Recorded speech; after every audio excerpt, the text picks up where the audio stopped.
There is no doubt in my mind that the 20th century was the golden era, not only for filmmaking, but also for having some of the most iconic movie monsters. And for every film to feature a great monster, what usually happens? Does it just stop after one movie? No, of course not. Depending on the success of the first film, the advent of sequels and remakes is often inevitable. And sure, it's safe to say that most of them won't be as good as the first film, but it doesn't necessarily mean that there's no redeeming quality. And one of those qualities can be with the monster itself. Depending on how it looks, or how it's portrayed, it's generally a reflection of how talented and dedicated the makeup crew are. And I've learned that after watching so many horror movies that even though the sequel or installment itself might not be perfect, it could still have the coolest looking version of that monster. And I think that it's something that tends to get overlooked with every movie franchise. So I'm not even kidding, I might actually start a series on this, depending on how well this video takes off. And just, do like a top 10 list of every movie monster. Like, for example, which Texas Chainsaw movie had the creepiest looking Leatherface, just to name one of many examples. But if you saw the title of this video, then you'll already know which example I'll be talking about.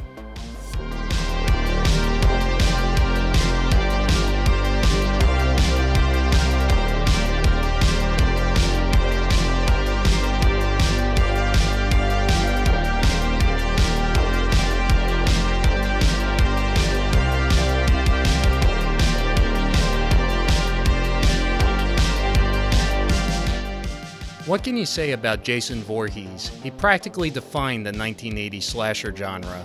The Friday the 13th movies took the same formula that was already pioneered in films like Texas Chainsaw Massacre and Halloween, but also expanded on them. Nowadays, the movies are dated, but still enjoyable in their own right. They're not meant to be analyzed or taken seriously. They're campy, and they're just meant to be watched and enjoyed for what they are. And one thing I love is how every film has a completely different version of Jason. Sure, we all know he wears a hockey mask, and sometimes he uses a machete, but for the most part, every Friday the 13th film has a different version of him with slightly different characteristics. And I wanted to make a video comparing every version. Of course, there is something that should be said about the criteria. I'm going to be pretty strict with it. I'm not going to include the version of Jason from part 1 when he was a little boy, simply because I want to keep it traditional. I'm only going to be comparing the versions of him in his definitive form as an adult wearing the hockey mask. Part 2 is the first film to feature him as an adult, but he still doesn't wear the hockey mask. To be honest, I don't want to include this version on the list either, not only because he doesn't wear the hockey mask, but to be honest, I've always been unimpressed by this version of Jason. For one thing, I don't find the appearance very original. The idea of a killer wearing a burlap sack over his head with holes cut out for eyes just seems like something I've seen too many times. And I swear that I've seen it in other films released even before Friday the 13th. Also, one thing I don't care for is they made Jason way too small. He's not very intimidating, especially when you compare him to the other versions. It's clear that they were still in that experimental phase where they still haven't perfected his look yet, although I will give credit to the makeup team. When Jason is unmasked by the end of the movie, they did a great job on his face.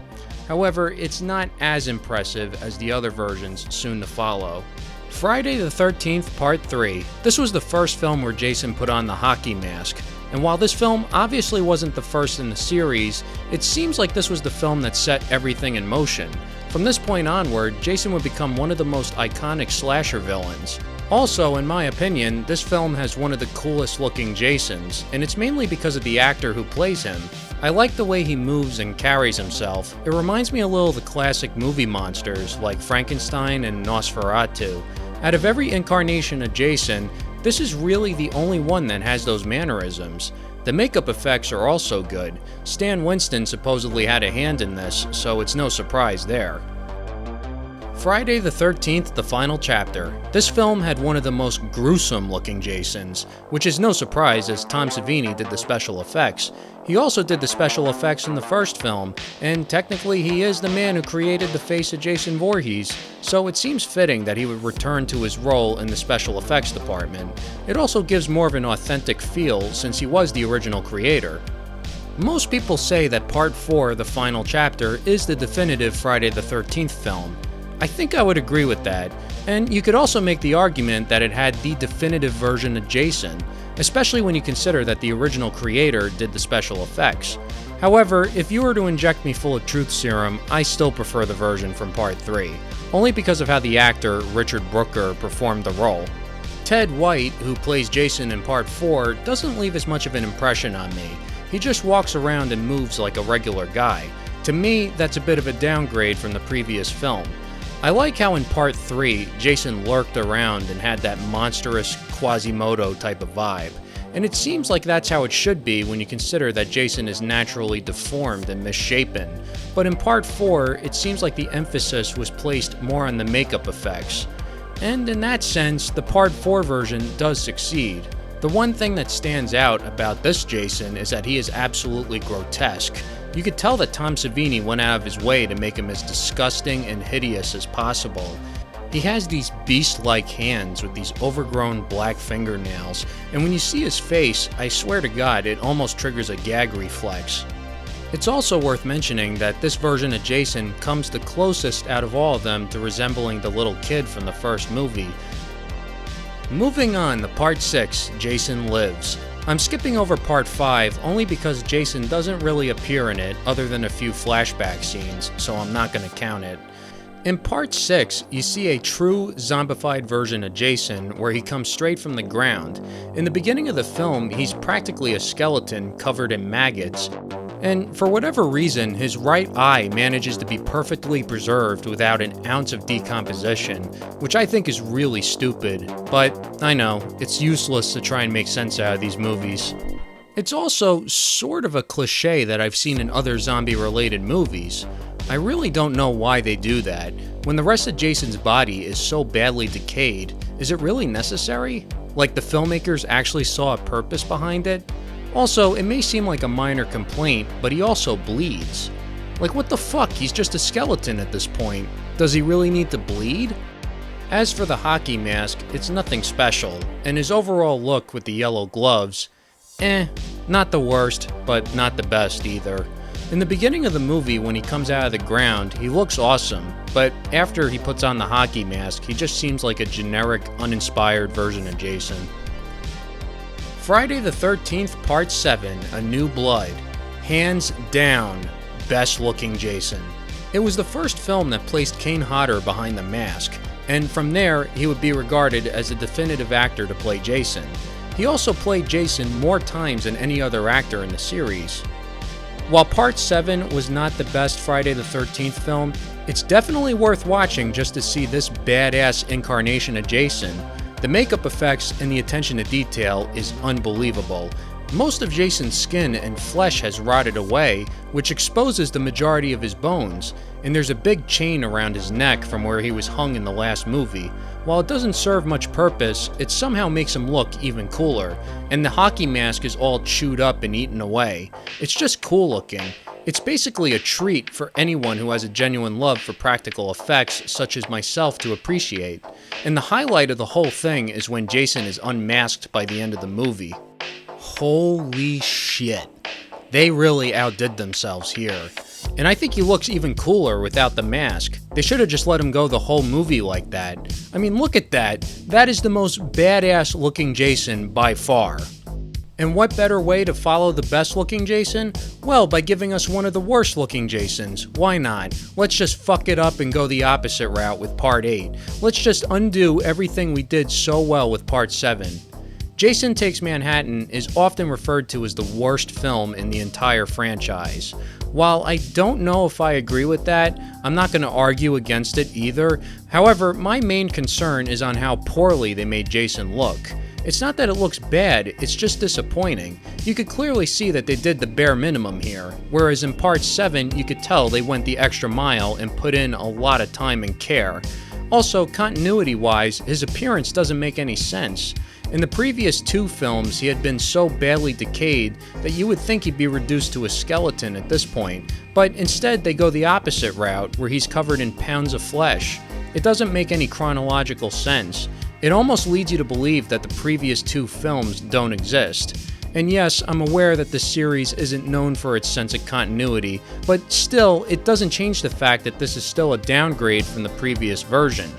I also desperately need to mention that the effects they did on Jason's face suck. This one gets a big thumbs down from me. The only distinctive trait about this Jason that I guess is worth mentioning is that this is the only one that's covered in slime. Yeah, so I guess you could say that this is the slimiest looking Jason. Jason Goes to Hell, The Final Friday. I have to say, for one of the most bizarre films in the franchise, it certainly sticks to its own tradition by giving us the most bizarre looking Jason. But I mean that in a good way. This is the most distinctive looking Jason by far. Some people like this one the best, and some people argue that it's the worst. While I still prefer the one from Part 7, I like the fact that they did something different here. They gave Jason an oversized, misshapen head. Somehow he looks even more deformed than he ever has. He almost looks like a giant tumor, or maybe some kind of space creature. And never again has there been another Jason that looks like this. And quite frankly, I like that a lot because it's so distinctive. I always have respect for people when they're willing to get creative and try something different, rather than rehash the same shit. So props to this film for doing that.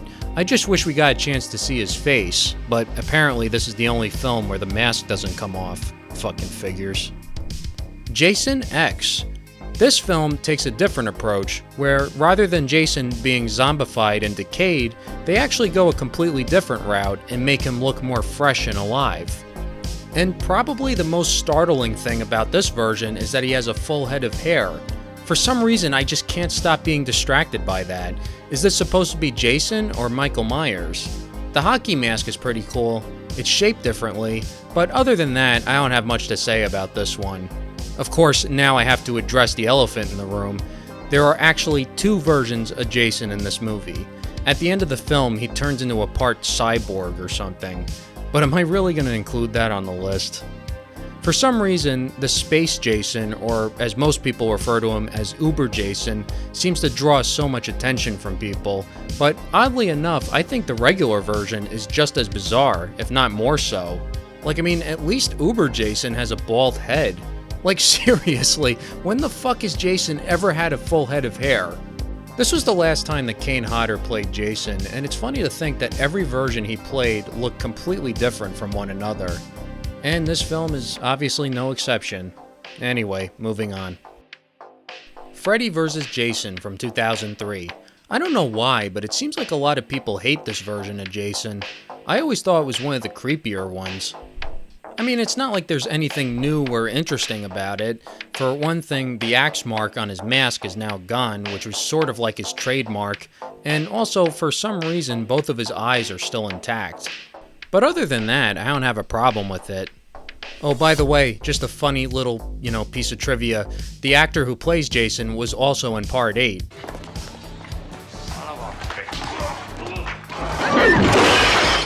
I'm also pretty sure that this was my first introduction to Jason. I was a little kid when the movie came out, and I caught a glimpse of it, and I remember having a nightmare shortly after where this version of Jason came into my parents' bedroom and killed them. So I guess there's always been something I found, inherently creepy about this version.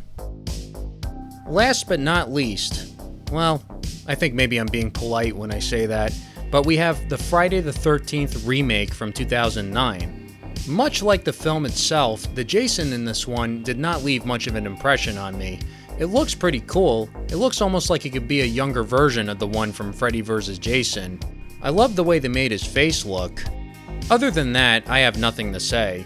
I generally don't care for the horror remakes of the 2000s, as they really don't offer much in the realm of originality or creativity, and the way Jason looks here is not much of an exception to that. Of course, now that I've discussed every version of Jason, the only thing left to do is to rank them all, and I'll rank them from worst to best. Starting with number 9, Jason Takes Manhattan. Some people may think I'm being too harsh on this one by ranking it as the worst, and to be fair, it doesn't look horrible. I just don't like the fact that it comes off like they put in the bare minimum amount of effort, especially when the previous version was handled so well. Here, it just comes off as a rush job for a paycheck. And I'm sorry, but covering him with gallons of slime doesn't compensate for that. Number 8, Jason X. Number 7, Part 6, Jason Lives. Number 6, The Remake. Number 5, The Final Chapter. Number 4, Jason Goes to Hell. Number 3, Freddy vs. Jason. Number 2, Part 3. Number 1, Part 7, A New Blood. That pretty much ties everything up. And remember, this is just my opinion. If you don't agree with the list, or if you know something that perhaps I don't know, then feel free to leave a comment and tell me what you think. And if you like the episode, then feel free to like and subscribe for more content. I plan on making more videos like this in the future, and if you have suggestions, or if there's another movie monster you want me to rank, then let me know in the comments and I'll consider it. And thank you for watching.